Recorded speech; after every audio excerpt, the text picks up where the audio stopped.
বন্দে পুরুষোত্তমম। সকলকে আমার আনন্দিত জয়গুরু।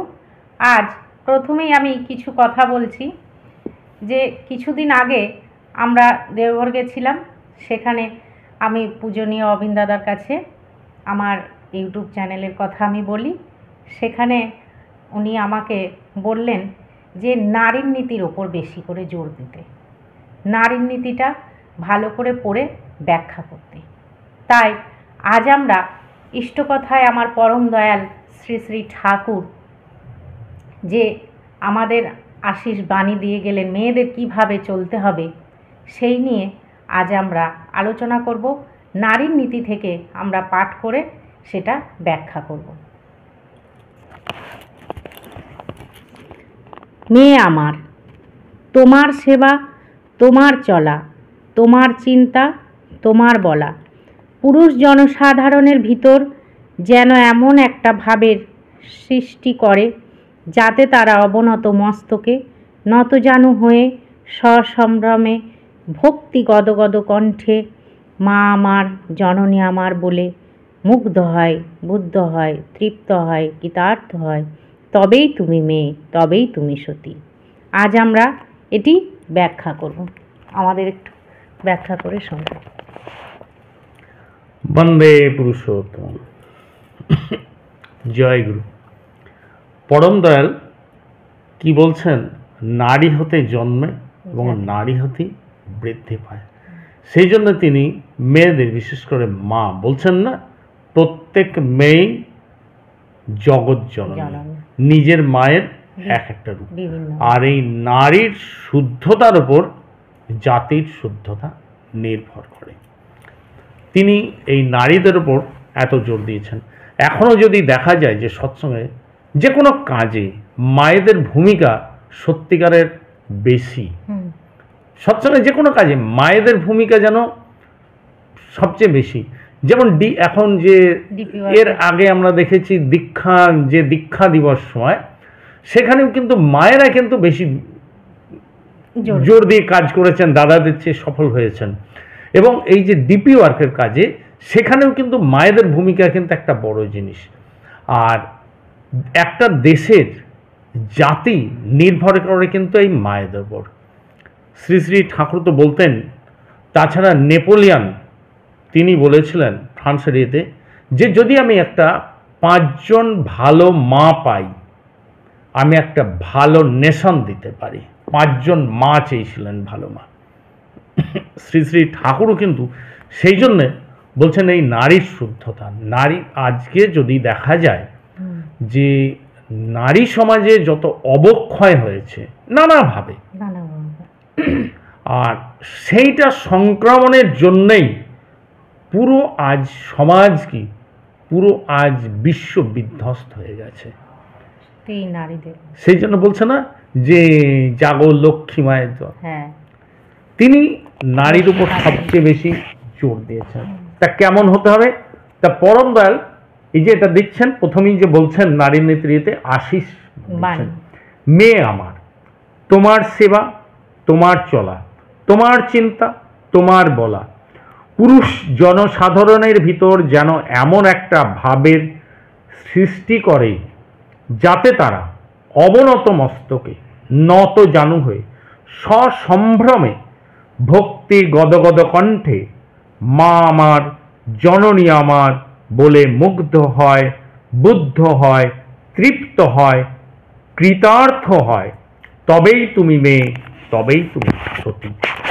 তাই পরম দয়াল শ্রী শ্রী ঠাকুর বলছেন এই মেয়েদের, মায়েদের, তাদের চলা বলা, আচরণ, পোশাক, পরিচ্ছদ সব কিছু এমন একটা ভাবের হবে যেটা দেখেই কিন্তু মানুষের মনে একটা শ্রদ্ধা, ভক্তি ভাব আসবে, মাতৃভাব জাগ্রত হবে। এটাই পরম দয়াল শ্রী শ্রী ঠাকুর এই মেয়েদের কাছে বলেছেন। তা সেই ভাব থাকলে বলছে তবেই তুমি সতী, তবেই তুমি মেয়ে, তবেই তুমি মেয়ে, তবেই তুমি সতী। এই ভাবটা রাখার জন্য বলেছেন। সব সময় তিনি তাই করেছেন। কিন্তু যদি বর্তমান সমাজে দেখা যায় এই যে এত ইভটিজিং, টিটকারি এইসব মেয়েদের ওপর হয়, এর অনেক অংশে কিন্তু এই তাদের সাজ পোশাক চাল চলনও কিন্তু দায়ী। আমি বলছি না মানে শুধুমাত্র এটাই যে ছেলেদের কোনো দোষ নেই, কিন্তু এটাও একটা বড় ফ্যাক্টর। কারণ সবাইকে কিন্তু যদি দেখা যায়, একটা স্কুল কলেজেও দেখা যায় যে যে জিনিসটা, সব মেয়েকে কিন্তু ছেলেরা একটা কিছু খারাপ কথা বলতে সাহস পায় না। কেন পায় না? আবার কোনো মেয়ের উপর খারাপ কথা বলতে সাহস পায়, যাতা বলে। এই ঘটনাটাই বের ঘটে কেন? তাদের এটা কিন্তু হচ্ছে পার্সোনালিটির ব্যাপার আছে, এটাও কিন্তু একটা পার্সোনালিটির ব্যাপার আছে, যে তাদের এই যে ভাবটার জন্য এই জিনিসটা। সেই জন্য সব সময় তো সতর্ক সাবধান থাকতে হবে। আর এই ভক্তি ভাবটা যদি না আসে মেয়েদের উপর, মাতৃভাব যদি না আসে, তবে তারা কখনো ভালো মাও হতে পারে না। এটাও কিন্তু ঠিক, তারা কখনো ভালো মাও হতে পারে না। সেই জন্য যে নারীদের ওপর এই জিনিসগুলো সচেতনভাবে চলার কথা তিনি বারবার বলেছেন। আর এর জন্যই চাই কিন্তু দীক্ষা। দীক্ষা না হলে কিন্তু এই ব্যক্তিত্বটা ফুটে ওঠে না। এখন তো একটা বলে কি, আমার বয়স হয়নি, আমি দীক্ষা নেব না। দীক্ষা নেওয়ার যদি আমরা দেখি, দীক্ষাটা নেওয়ার কারণ আমাদের এই জায়গাটাতেই ভুল করি। দীক্ষা মানে আমরা ধর্মের একটা যে জিনিস, ধর্মের সংজ্ঞা দিচ্ছি কি বুড়ো বয়সে ধর্ম করবে। কিন্তু ধর্ম মানে কি? যেটা ধারণ পালন পরিপোষণ করে। একটা শিশু যখন জন্মগ্রহণ করছে তখন থেকেই কিন্তু তার ধর্ম চলছে। ধর্ম কিন্তু আলাদা কিছু জিনিস নয়। শ্রী শ্রী ঠাকুর ধর্মকে বললেন যে জিনিসটা, যে আচরণ বাক্য কর্ম বাঁচাবার আর সহায় হয়, তাকেই জানিস ধর্ম বলে, নইলে ধর্ম কিছুই নয়। আর আমরা কিন্তু ধর্মের ব্যাখ্যাটাই উল্টো করে ফেলেছি। আর যে দীক্ষা মানে দক্ষতা লাভের উপায়। দক্ষতা কখন কি? বুড়ো বয়সে গিয়ে দক্ষতা লাভ করবে, না বাচ্চা বয়সে শিখবে? যদি আমাদের আর্য সমাজে দেখা যায় যে রীতি, আগেকার রীতি, শিক্ষার আগে কিন্তু তাদের দীক্ষা দিয়ে কিন্তু গুরু গৃহের শিক্ষা লাভ হতো। তার মানে দীক্ষাটা আগে। দীক্ষা মানে দক্ষতা লাভের উপায়, সেটা কিন্তু বয়সে না।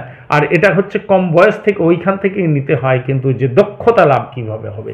এটা হচ্ছে আমাদের একটা পরবর্তীকালে এটা ভুল ব্যাখ্যায় চলে এসছে যে, আর এইভাবে চলতে হয়। সেই জন্য ঠাকুর বলছেন ইষ্টে চেতন ব্যক্তিত্বটা, মন্ত্রে চেতন মন। যদি ইষ্ট আদর্শ জীবন্ত যদি থাকে, তখন তার ভিতরে কিন্তু অটোমেটিক একটা পার্সোনালিটি ফুটে ওঠে। যেমন আমরা জানি স্বামী বিবেকানন্দের, তার এই যে পার্সোনালিটি, এই পার্সোনালিটির মূলে কি? তার সেই ইষ্ট গুরু। তিনি নরেন্দ্রনাথ ছিলেন। তিনি কিন্তু স্বামী বিবেকানন্দ এইভাবে এত পপুলার হতে পারেননি। সাধারণ 5-7টা ছেলের মধ্যে একটা শ্রেষ্ঠ হলেও আহামরি কিছু হয়ে উঠতে পারেননি তখন। যখন তিনি শ্রী শ্রী ঠাকুর রামকৃষ্ণের সংস্পর্শে এলেন, তখনই কিন্তু তিনি বিবেকানন্দ হলেন। তিনি কিন্তু বিশ্বে তার নাম ছড়িয়ে পড়ল। তিনি বলছেন ইষ্টে চেতন ব্যক্তিত্বটা, মন্ত্রে চেতন মন। এই যে মন্ত্র জপ করতে করতে মনও সংযোগ থাকে। আমরা যা কিছু করি কিন্তু মন থেকে। মনটা যদি ঠিক হয় তাহলে কিন্তু সব ঠিক থাকে। আর ইষ্টভৃতে দীক্ষা চেতন সেবায় চেতন। সেই জন্য সবসময় ইষ্ট কেন্দ্রিক, মাথায় যদি ইষ্ট থাকে, তাহলে তার অটোমেটিক যে পার্সোনালিটি, ব্যক্তিত্বটা, সেটা ফুটে বেরোয়। আর এই ফুটে বেরোলেই তখন তার চলা সার্থক হয়। তখন তাকে দেখে মনে একটা শ্রদ্ধা ভক্তির ভাব অটোমেটিক আসে। তাই পরম দয়াল শ্রী শ্রী ঠাকুর বলছেন যে কিভাবে চলতে, কিভাবে বলতে, সবসময় তার জন্য তুক হচ্ছে কিন্তু ওই ইষ্টকে মাথায় রাখা। তাহলেই তার পার্সোনালিটি থাকবে, চলা বলা, হাসি খেলা, তার যে সাজ পোশাক, আচরণ, ব্যবহার, সব জিনিসগুলো সুষ্ঠুভাবে গড়ে। ঠিক আছে, আর কিছু? জয় গুরু। জয় গুরু। আমরা পরম দয়াল শ্রী শ্রী ঠাকুর এই যে আশীষ বাণী আমাদের মেয়েদের, নারীদের কিভাবে চলতে হবে দিয়ে গেলেন, আমরা সত্যি মানে আমার পরম দয়াল শ্রী শ্রী ঠাকুরের এই যে মাথায় নিয়ে যদি আমরা চলি, সত্যি আমরা মানে ধন্য হয়ে যাব। আমাদের ঠাকুরকে ধরে আমরা এমনভাবে চলবো যে রাস্তায় গেলে যখন দেখবে মানুষ তখন যেন বলে সত্যি এরা ঠাকুরের মানুষ যাচ্ছে। অনেক বাড়িতে দেখেছি এটা আমাদের মায়েদেরই দোষ। ছোট্ট থেকে তার পোশাক আশাক ঠিক যদি না করতে পারি, সে বড় হয়ে সেইভাবেই চলতে থাকবে, মাকে দেখে সে শিখবে। এখন মায়েদের কি বলবে কি এখন হয়েছে পড়া, আমার মেয়েকে সেই জন্য পড়াচ্ছি, কিন্তু কিভাবে চলতে হবে কিভাবে পড়াতে হবে সেটাই তো আমরা জানি না। আমার তো মনে হয় যে প্রত্যেক মেয়েদের এই সত্যানুসরণ আর এই নারীর নীতি রোজ দিন পড়া দরকার। অবিন দাদা বলছেন, পূজনীয় অবিন দাদা বলছেন আমাদের এই নারীর নীতিটাকে বিশেষ করে জোর দিতে বলছেন। আমাদের মেয়েদের চলাটাই ঠিক নেই এখন, সেই জন্য আজ দেশে এত খারাপ পরিস্থিতি। আপনারা সবাই ভালো থাকবেন, সুস্থ থাকবেন, পরম দয়ালকে নিয়ে আনন্দে থাকবেন। জয় গুরু, বন্দে বন্দে পুরুষোত্তম।